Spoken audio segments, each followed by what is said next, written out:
আমি এখন আছি বাংলাদেশের নোয়াখালী একটা জেলার একটা মন্দিরটা অনেক বড়। তবে আমি এই এলাকারই একজন ছেলে। তো আমি এখানে এসে আমার থেকে খুব ভালো লাগতেছে। তবে একটা বিষয় আমি খুব মাথা নিয়েছি, সেটা হচ্ছে যে এই যে লেখাগুলো, ঠিক আছে, এই লেখাগুলোর মধ্যে মানে শ্রী বা কৃষ্ণকুমার ভূঁইয়া, মানে এই নামগুলো কি একজনের নাম বা এখানে দিয়েছে নামগুলো, ঠিক আছে।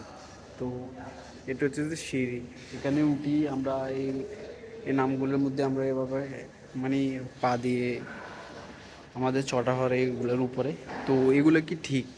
তো আমার মাইন্ডের ভিতরে এমনভাবে ঢুকছে যে আমি বলতে চাইতেছি এগুলো ঠিক না, এগুলো আসলেই ঠিক না, ঠিক আছে। তো আমাদের ভগবানের নাম, অনেক নাম আছে না, তো এগুলা অনেক আছে এখানে।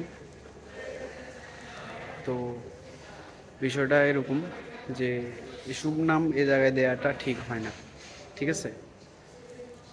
তো হচ্ছে যে মন্দির, তো মন্দিরের ভিতরে দেখাতেছি, ভিতরেতেও ইয়া